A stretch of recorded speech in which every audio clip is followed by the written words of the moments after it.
Isang magandang araw na naman para sa inyo. Nandito na nga uli ang Kinben Book 4. Nagbabalik na tayo sa pag-update sa YouTube. Simula ngayon chapter 151 ay magkakaroon na tayo ng narration. So mawawala na rin yung double update natin ng isang araw. Kasi medyo mahirap edit ng video na may narration. Kaya cancel ng ating mga double update simula sa update na ito. Ang update natin ng story ngayon ay MWF pa rin. Kaya salamat. Ito na. Araw ng Biyernes ang tinapatan ng Mindoro Day. Kaya nga Webes pa lang ng hapon ay umuwi na ng Kalapan sina Ricky at Andrea. Isang buwang mahigit na nga na magkasama ang dalawa sa Mansalay. Regular na rin ang practice ng Mansalay team na pinangunahan ng kanilang coach na si Andrea Cervantes. Hanga nga rin ang dalaga kay Ricky dahil sa kabila ng pagiging guro nito ay nagagawa pa rin itong magkaroon ng tamang oras para sa basketball. Mas naramdaman tuloy lalo niya ang dedikasyon nito sa trabaho at sa sports na gusto nito. Ate, good luck. May game na pala kaagad kayo mamaya. Wika nga ni Andre na makitang bihis na at tila aalis na.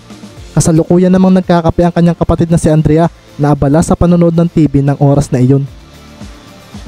Kailangang maaga kami sa Kapitolyo. Alam mo naman, ani pa nga ni Andre sa kanyang ate na parang hindi siya naririnig dahil abala ito sa panonood ng balita. Maya-maya pa nga ay bumukas na rin ang pinto ng silid ng kanilang mga magulang at lumabas nga roon ang kanilang ama na humihikab pa. Good morning pa, bati nga kagad ng magkapatid sa kanilang ama. Si Andrea naman ay tumayo at pumunta sa kusina para ipagtimpla ng kape ito. Ang suplada ni ate, pasaring naman ni Andre nang dadaan sa tapat niya si Andrea. Kasunod nga nito ay ang pagniwi niya dahil kinurot siya nito sa tagiliran. Ate, ang sakit, bulalas ni Andre na napahawak sa kanyang tagiliran habang si Andrea naman ay napatawa na lang. Pa, kita mo si ate, hindi pa rin nagbabago, para pa ring bata. Sumbungan ni Andre sa kanilang ama na napatingin na lang sa dalawa niyang anak. Pareho lang kayo. Isa pa, bakit hindi ka pa umaalis? 6 AM na. Sabi naman ni Isaiah sa kanyang lalaking anak na napatingin nga sa relo nito. Napahangos tuloy ito na agad na lumabas. Pagkatapos noon ay dumating naman si Andre sa salas na may dalang mainit na kape. Ilagay mo na lang dyan sa table. Pupunta lang ako sa CR. Ani nga ni Isaiah sa kanyang anak na si Andrea. Pagkabalik nga ni Isaiah sa salas ay napatingin siya sa kanyang anak na kahit ang lalim ng iniisip ay ramdam naman niya ang kakalmahan nito. Umupo na nga rin siya at sandali munang humigop ng mainit na kape na timpla ng kanyang anak. Malakas ang una ninyong kalaban. Ang defending champion ka agad. Wika nga ni Isaiah sa kanyang anak na napatango. Oo nga pa, and hindi ako sure kung matatalo namin sila, sabi ni Andrea.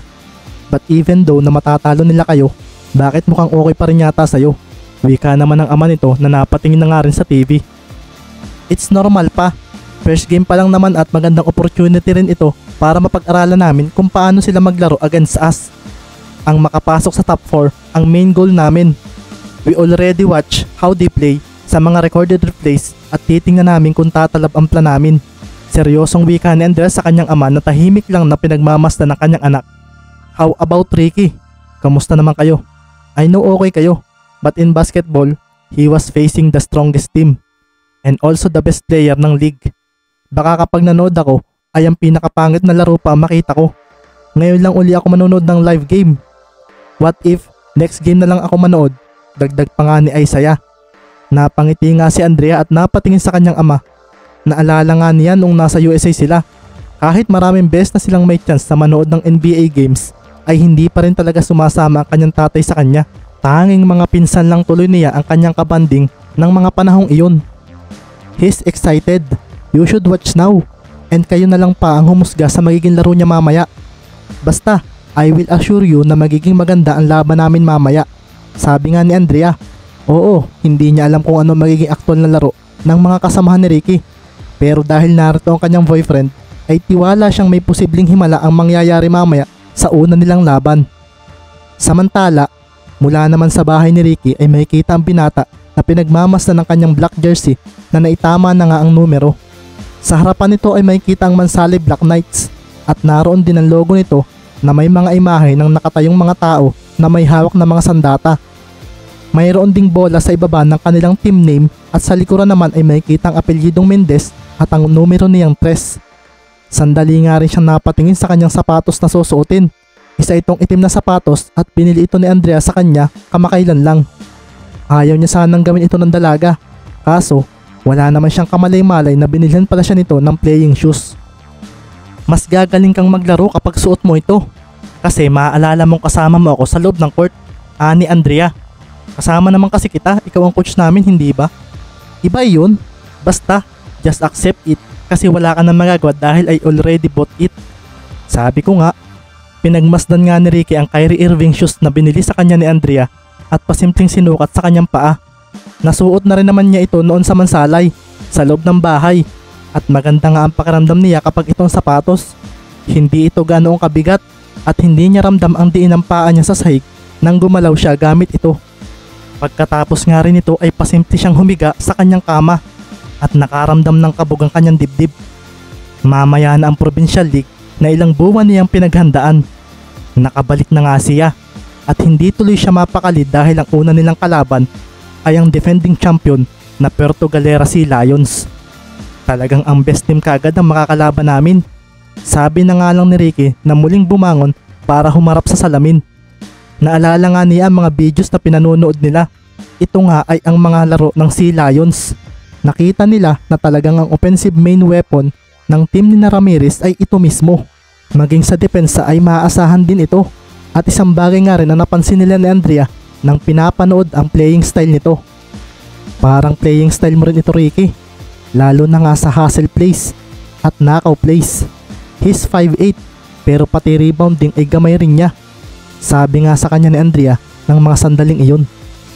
Tiningnan din nila ang stats ni Ramirez sa mga nakaraang mga liga at makikitang ito talaga ang best player ng province dahil mayroon lang naman itong 24 points per game, 8 assists per game, 7 rebounds per game at 3 steals per game.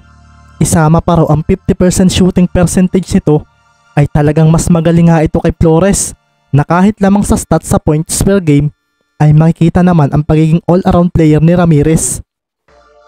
Nang mga oras na iyon ay makikita nga rin sa venue ng laban ang paghahanda ng mga taga-Kapitolyo para sa pagbubukas ng event na pinakahihintay ng mga taga-Oriental Mindoro. Tiyak daw na mapupuno ang Calapan Coliseum mamaya at makikita na nga ang pagdating ng mga tao rito magmula sa iba't ibang bayan at may ilan ding nagmula sa ibang probinsya. Alas 9 nga ng umaga simula ng opening ceremony at lahat ng mga manlalarong kalahok sa liga ay handang-handa na. Lalo na nga ang unang 6 na team na maglalaro sa opening day ng Oriental Mindoro Provincial League. Talagang ang unang makakalaban natin ay si Ricky Mendez. Wika nga ng isang lalaki na katabi ni Henrik Ramirez. Kasalukuyan na nga silang nasa loob ng van papuntang Calapan. Ayos nga dahil matagal kong hinintay ang araw na ito. Ilang taon na matapos ipakilala sa akin ni Mover ang Mendez na iyon. Ikaw, hindi ba matagal mo ring hinintay ang araw na ito? And sa tingin ko ay mas lalong magugulat si na Mover kapag nalaman nilang nasa aking team ka na ngayon. Wika naman ni Henrik sa kanyang katabi na isa ring dating manlalaro ng Calapan City at isa rin sa mga nakalaban ni Ricky Mendez noon sa CBL. Marami kasi ang naghintay na bumalik siya. And I am happy that he came back. Iyan din ang hindi ko maisip. Ano ba ang mayroon sa kanya? Dahil halos karamihan sa inyo ay hinihintay siyang bumalik. Ang dami ng magagaling na players ng Mindoro. Pero palagi ko pa rin naririnig ang pangalan niya mula sa mga random players dito. Iba kasi ang dating ni Mendez. Mamaya, alam ko namang hindi tayo matatalo. Pero mag-ingat pa rin tayo sa kanya, Henrik. Hindi tayo sigurado. Pero baka may gawing kakaiba ang isang iyon na magpapaseryoso sa iyong paglalaro. Wika pa nga ng katabi ni Henrik na isang bagong player niya rito sa kanyang team. Mendez Magic. Gaya ng sinabi mo sa akin, Carlo. Pero tingnan natin kung ano magagawa niya laban sa akin mamaya sa loob ng court. Sabi nga ni Henrik na Benyo nakaramdam ng excitement sa mangyayaring laro mamaya. Mahinang team lang ang Mansalay.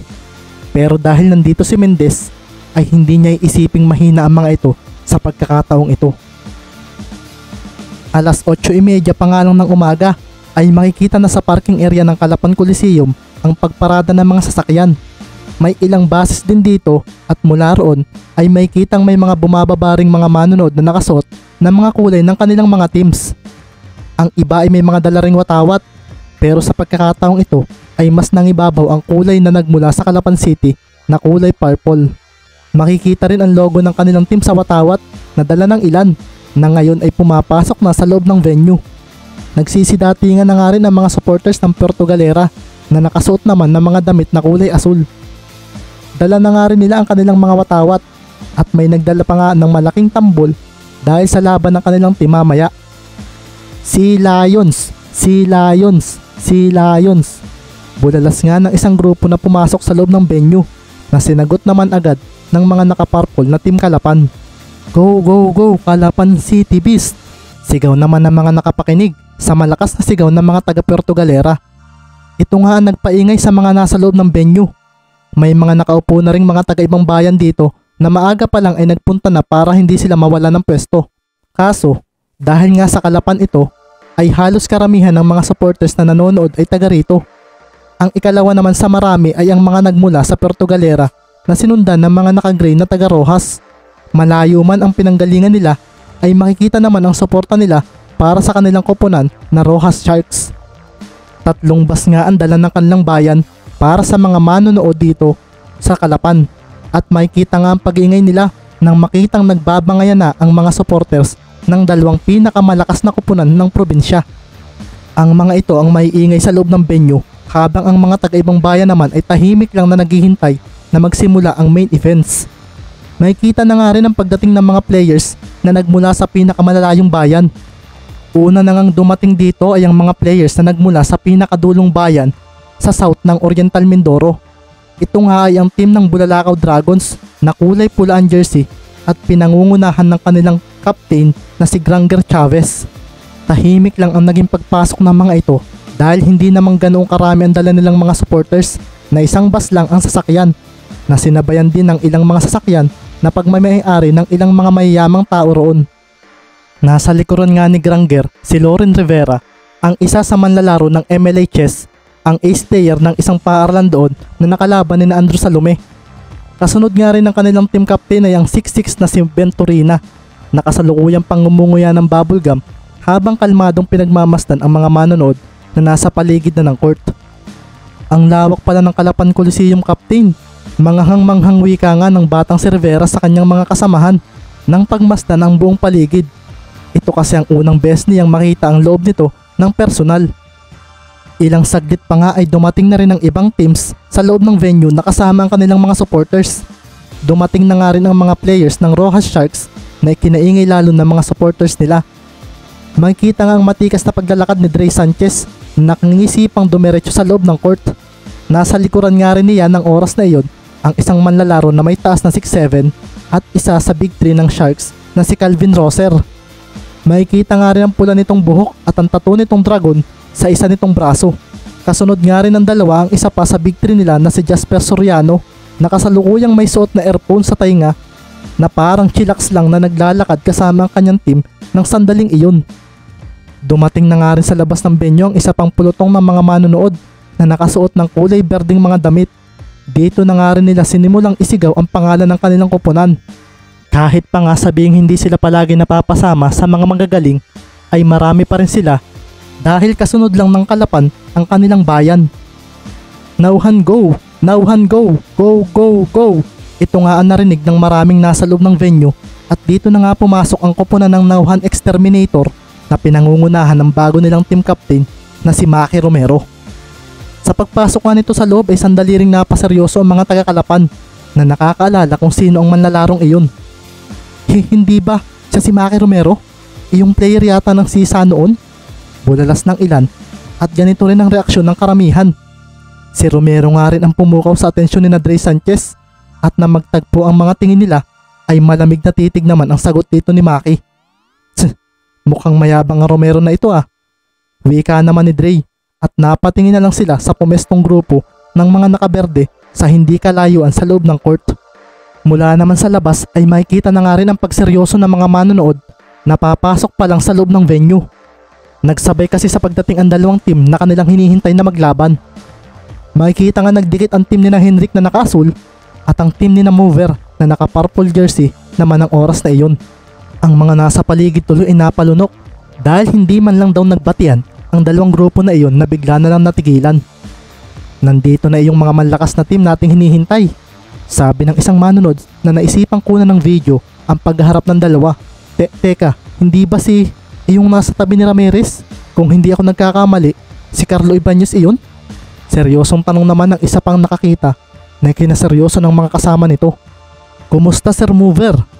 Paunang bati nga ni Carlo sa kanyang dating team captain sa Team Kalapan. Mukhang nag-upgrade lalo ang Timo Henrik. Sabi nga ni Mover kay Ramirez na nakangiti ng malalim sa kanya. Makikita nga rin ang pagseryoso ng tingin ni na Baron kay Ibanez. Parang mas lalo na kayong hindi mananalo sa amin. Pasaring naman ni Ramirez at napangiti naman si Mover sa narinig niyang iyon. Hindi man daw sila gaanong nakakuha ng malakas na players, pero nakakuha naman sila ng bagong solid na magbabantay sa ilalim ng basket. Kung sa kanila raw palagi mapupunta ang rebound, ay hindi na raw sila siguro madadaig ni na Ramirez kahit pa sabihing nasa mga ito ang isang dating malakas na manlalaro ng Kalapan noon na si Ibanez. By the way, kayo na ang umuna sa loob. Mahuhuli na siguro kami Mover, sabi pa nga ni Henrik, at umaling naman dito si Flores. Kami na ang mahuhuli para naman maramdaman ninyo ang home court advantage namin. Isa pa, hindi rin naman tayo kaagad ang magkakaharap. Sabi naman ni Mover na makikita ang paggalaw ng kamay para bigyan ng daanan ang mga taga-Puerto. Umatras nga rin sila at pasimpleng sineryosohan ng tingin ang mga manlalaro na kanilang tinuturing na karibal magmula nang magsimula ang ligang ito. Isa pa, marami ng tao rito na pinagtitinginan tayo. Dagdag pa nga ni Mover at napansin nga rin ito ng Team C Lions. May mga naipong manonood na nga silang nabuo at lahat ng mga ito ay hindi pa pumapasok dahil pinapanood nila ang pagkikita ng kanilang mga kupunan dito sa labasan ng venue. Habang nagaganap nga ayon ay makikita nga rin ang paglakad ng isang nakaitim ng jersey na player na kiniseryoso bigla ng mga taga-Kalapan, lalo na nang mabasa nila ang apelyido na nasa likuran nito. Habang naglalakad nga ang lalaking iyon ay makikita sa labi niya ang munting ngiti dahil nakikita niya ang dalawang team na kailangan niyang lampasan para magkampiyon at para maging pinakamagaling na manlalaro sa ligang ito. Teka, ang isang iyon, hindi ba siya si... Bulalas ng ilan sa mga naroon na biglang may naalala tungkol sa player na iyon. Sa player ng Mansalay na may numero 3 sa likod ng jersey. Kumusta na kayo?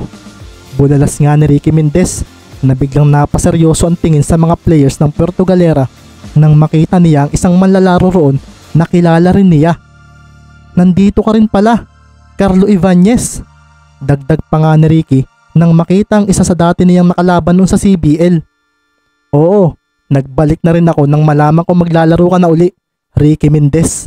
Sabi nga ni Carlo na lumapit ka agad sa harapan ni Ricky. Hindi nga niya maiwasang matuwa dahil may mga naaalala siya tungkol sa taong ito noong siya ay nasa kolehiyo pa. Sino ba ang player na iyon ng Mansalay? Bakit parang kilala niya ang mga magagaling na players ng Kalapan at Puerto? Ito naman nga ang tanong ng mga manonood na hindi nakikilala kung sino si Ricky Mendez bilang isang basketballista sa lugar na ito o maging sa Mansalay. Ang maganda pa ay sabay na tayong pumasok sa loob para ayos. Wika nga ni Ricky at habang naglalakad siya ay dito na rin napansin ng marami kung paano nito nilampasan ang dalawang pinakamalakas na manlalaro sa Oriental Mindoro. Tila ba wala lang ito sa kanya at sa paglapit ni Ricky sa entrada ng venue ay siya namang makikita sa likuran niya ang pagsunod ng mga manlalaro ng Kalapan at Puerto Galera. Nasaan na ba si Ricky? Sinabing hintayin ako. Sabi naman ni Andel sa kanyang sarili nang bumaba siya sa sasakyang kakahintulang sa parking area. Nakasama ang kanyang ama. Paparting na rin daw ang kanyang mga players kaya hihintayin na rin daw niya ang mga ito bago pumasok sa loob ng venue. Si Ricky naman, naiwan niya ang kanyang phone sa bahay dahil sa pagmamadali niya na pumunta sa venue sa pagkaakalang baka siya ay malate. Nasaan na kaya ang isang iyon? He didn't answer my calls. Mahinang wika ni Andrea na napabuntong hininga na lang nang tanungin siya ng kanyang papa kung kumusta. I'm okay pa. Nakangiting wika ni Andrea na nakasuot ng semi-formal na damit, jeans na medyo loosey sa baba at nakatakin dito ang kanyang long sleeve na kulay black na hindi naman mainit sa katawan base sa kanyang pakiramdam. May suot nga rin siyang cap ng Brooklyn Nets ng sandaling iyon. Uuna na ako anak sa loob. Pupuntahan ko na si Andre. Ani naman ang ama ni Andrea at pagtango naman ang tugon ng dalaga rito. Sige pa, hihintayin ko lang ang team ko. Nakangiti namang wika ni Andrea na napaupo na lang muli sa loob ng kanyang nakabukas na sasakyan. Lagot ako nito kay Andrea. Naiwan ko na nga ang sipi ko na una pa akong pumasok dito sa loob at hindi ko siya hinintay. Sabi naman ni Ricky sa sarili na parang natatawa na lang bago siya tuluyang pumasok sa loob ng Kalapan Coliseum. Maraming salamat sa mga naghintay ng ating update ngayon. Sa mga gustong ma-shoutout, mag-comment lang kayo sa update na ito at may shoutout tayo every update simula sa Miyerkules. Tapos sa mga interesado mag-avail ng advanced chapters, mag-PM lang kayo sa Facebook page ko na Taong Sorbetes o kaya sa FB page ko na Rica Port M. Jeffrey. Available pa rin ang ating advanced chapters sa Book 4. Salamat. Tapos subscribe na rin kayo sa mga hindi pa nakasubscribe. Tapos MWF lagi ang ating update. Yun lang ang update natin sa story. Thank you.